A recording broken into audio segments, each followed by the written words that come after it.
The Samsung Galaxy S25 Ultra is a welcome refashioning of a favorite. It's got a bigger screen and a clean design that better reflects its family. The biggest update, though, comes through a generous helping of AI that touches both hardware and software. This may be the most complete AI-ready mobile package on the market. Goodbye all those Note vestiges and hello to the new or at least more consistent design language. The all-new Samsung Galaxy S25 Ultra finally looks like a part of the Galaxy S family, sharing the same flat brand wrapping around its body. For this latest flagship, Samsung has recast the Galaxy S25 Ultra in the image of its siblings while maintaining that ultra flare with premium materials, the largest screen, and yes, the integrated S Pen. Like the rest of the line, the Galaxy S25 Ultra now features Qualcomm's best mobile CPU, the 3nm Snapdragon 8 Gen L8 for Galaxy, which promises to be faster and more efficient than anything the Galaxy S line has run before. Samsung told us this is actually a custom version of the processor but didn't go into detail. While we have not yet had the time to benchmark the new phone, we'll be doing that for our full review. The company did note that the NPU could be 40% faster. The CPU is, as they measures it, 37% faster than the last Ultra, and the GPU is, they promise, 30% faster.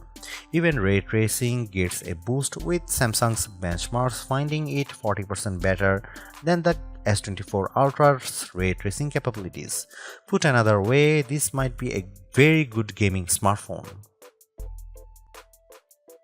The Samsung Galaxy S25 Ultra was unveiled at Galaxy Unpacked on January 22.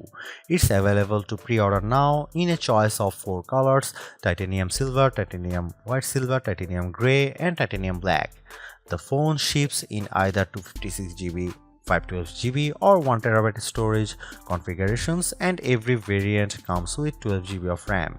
The Galaxy S25 Ultra will begin shipping on February 7 for the following prices.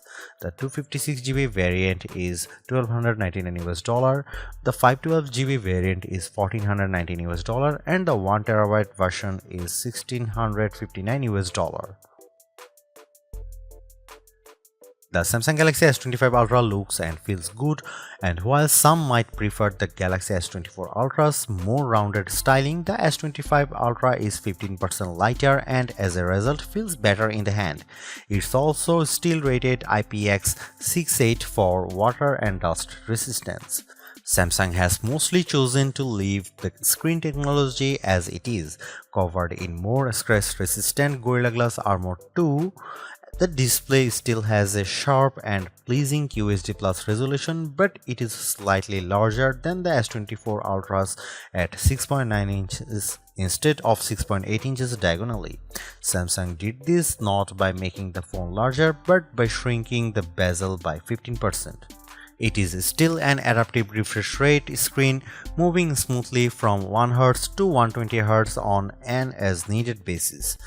New to the screen technology is ProScaler, which actually comes from Samsung's TV line and upscales lower resolution content. This is a hardware upgrade that will not filter down to previous models. While the camera array has been redesigned and the 3 rear lenses now almost float above the phone body, 2 of the 3 cameras are unchanged from the S24 Ultra, the 50MP 5x zoom and 200MP wide main camera. New to the trio is the 50MP ultra wide. Shooting macro images in 12MP bind format, I could already see the quality differences and was especially impressed with the level of close-up detail I could capture. The front-facing portrait camera is unchanged from the S24 Ultra. It is still 12MP, and in my brief hands-on time, it did an excellent job of capturing portrait mode photos.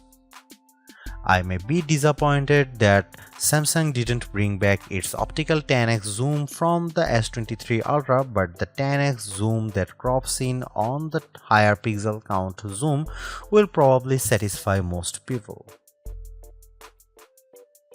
Battery size is unchanged from the S24 Ultra, but Samsung says we should expect better battery life from the Galaxy S25 Ultra thanks to the Snapdragon 8 Gen Elite's 3nm process and the new 40% larger vapor chamber that Samsung has paired with a thermal interface covering. The TIM sits right on top of the CPU and the vapor chamber is on top of that to deliver more efficient heat dissipation, which can extend better battery life. Speaking of the battery, Samsung says the phone is QI2 compatible, but that support is not built into the phone. In the other words, the phone will work with an external accessory that supports the updated wireless charging system. Perhaps the biggest upgrade over the S24 Ultra is the Samsung Galaxy S25 Ultra's impressive AI capabilities. This is more than just a Galaxy AI upgrade. Samsung has infused AI throughout the system and given it broader capabilities that span across Samsung and Google apps. The company is calling it cross-section apps. Smart Select is, well, smarter now, with the ability to recognize on-screen elements and then make suggestions about what you might want to do AI-wise with the image. For instance, it could suggest a straight generative edit or making a GIF. Circle to Search is now orally capable with the ability to identify sounds in a video. It is also adept at naming the tune. I pressed the home button, tapped the new music note icon, and began humming Hot to Go by Chapel Roan. The AI got it right, bringing up the music video from YouTube in Google search. It did similarly well with my terrible hum of Fly Me to the Moon. The recognition isn't instant. You have to know more than a few words, and the software will prompt you to keep going as necessary. AI-assisted search is now more agnostic. I long pressed the home button and asked natural language questions about travel and buying a new vacuum. In each instance, the system used Google Gemini to tap into YouTube and Samsung Notes. It found what I was looking for on Google's service, dug into videos to find the details that mattered to me, made summaries, and saved them in Samsung Notes. This Gemini Live and Bixby enhancements can access all native Samsung and Google apps. Plus, Samsung plans to release the APK so that other third-party companies can become part of Galaxy AI ecosystem. At launch, it will feature built-in Spotify and WhatsApp support. Samsung has also enhanced many of its generative image tools. I took a photo and drew a marquee to select and remove all the background people in the shot with a single tap. I could tap another icon to quickly see the original photo. The Galaxy S24 Ultra did a good job, even neatly removing shadows. Other photography features have also been given a generative AI sheen. Portraits can now instantly be turned into excellent pencil sketches, and the ones I generated looked as good as any sketch portrait that might appear in the Wall Street Journal. Seeing the quality made me a little sad for the soon-to-be unemployed sketch artists around the world, although I felt a little better when I took another portrait but in less dramatic light, and the sketch looked nothing like my subject. There is also a powerful new AI audio cleanup tool called Audio Eraser, which I use to remove distracting background noises from an interview. I could do it on the fly in the video playback and tone the background noises down or up to my taste. When I fully removed the background noises, though, the main audio sounded a bit artificial. This is similar to the audio mix tools Apple introduced with the iPhone 16 Pro, but with fewer audio presets, and I can't say for certain yet if it has more limited capabilities until I get to spend more time with it. Sketch to image, which I used to entertaining effect on the Samsung Galaxy Z Fold 6 last summer, is now multi-modal, which means you can start with a photo, draw on that, and have the generative AI do its image magic. You can also use text prompts to adjust the image, although I didn't get to try this feature in my brief hands-on time. Even Samsung's photo library app, Gallery, has been given a brain transplant, and now let's use search by voice. I asked it to show me pictures of wine and quickly got a gallery of photos of wine bottles.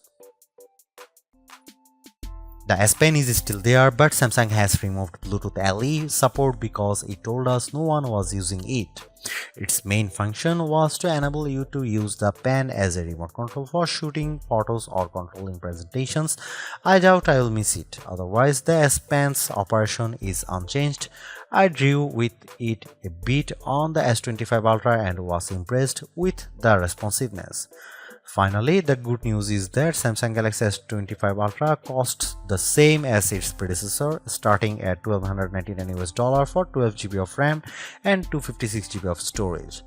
That's still a hefty price, but you should expect some early promotions to lower the pocket pain, and trade-in deals are typically excellent.